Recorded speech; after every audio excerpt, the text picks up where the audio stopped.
Now there is, let me have a look, just over an hour to go until a report into the failings of a hospital trust where hundreds of babies died or were left brain damaged is published.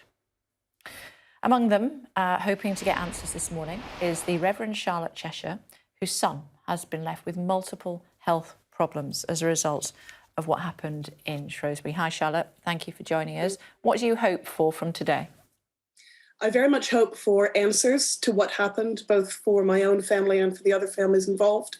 And I very much hope for accountability in the sense that, as we understand it, these issues have been going on at the Shrewsbury and Telford Trust for years and have been either covered up or ignored, or at the very least not brought to attention. And I very much hope that what comes out of the Ockendon Report this morning is that answers and accountability, and ultimately that no other family has to go through what I and what the other families went through. Only tell me as much as you want to. Can you tell us a little bit about what happened to you? Sure. So I had a full-term pregnancy and birth. My son was born at 39 weeks 5. So in principle, everything should have been okay. The problem was that my waters broke 35 hours before he was actually delivered. And during the next 12 hours or so, the staff, I believe, didn't pick up on the many signs that Adam had become infected with group B strep meningitis. And ultimately, the day after his birth, he was taken to neonatal intensive care, where his entire body shut down. He stopped breathing. He was blue. He suffered constant seizures. He was ultimately put into an induced coma and on life support, and nobody believed he would live. To make a long story slightly shorter, he did survive. He is in the next room next to me. And when he was finally released from hospital at 23 days after his birth, the staff were then describing him as the miracle baby because he'd survived. And at that point in time, we were grateful to the hospital because we thought, oh, you've saved our life, or you've saved his life. But what then followed were multiple diagnoses of various disabilities. It started with hearing impairment, and then visual impairment, and then asthma, and then autism, and then learning delays. It was a 3-year period of just getting one diagnosis after another. And we were just in survival mode. And finally, we started asking questions of saying, hang on a second, maybe they did save his life, but did he really need to get that sick in the first place? And that began our journey towards what eventually became the Ockendon Review, and realizing that we weren't alone. It wasn't our fault, and it wasn't just a fluke, but there were things that could, and I believe should have been done differently. How is he now?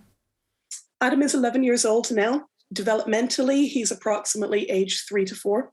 So he goes to a special needs school for very complex children.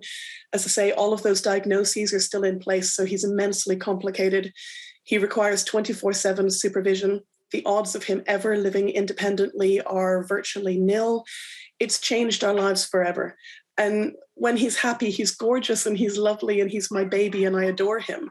But I can't help looking at him and thinking it didn't have to be this way.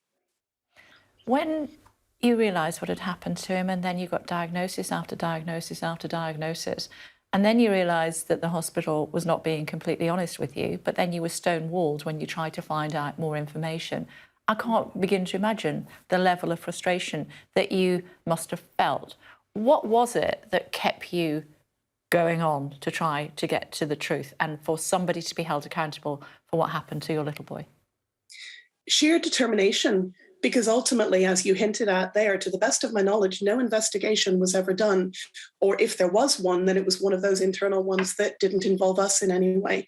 And to have a healthy full-term pregnancy end up with a child in that state for no investigation to happen is just extraordinary. And trying to find answers through the years, the hospital have repeatedly denied liability. They continue to insist that they're not liable for the, I believe, avoidable injuries that happened to Adam. Unfortunately, that means that we will be going to court to test that. And it's been years of families like mine being described as historic cases or legacy cases, as though that was all in the past. It doesn't matter because what happens now is okay. But sadly, we know that what happened for years afterwards wasn't and isn't okay. And that's what Ockendon should be bringing out this morning.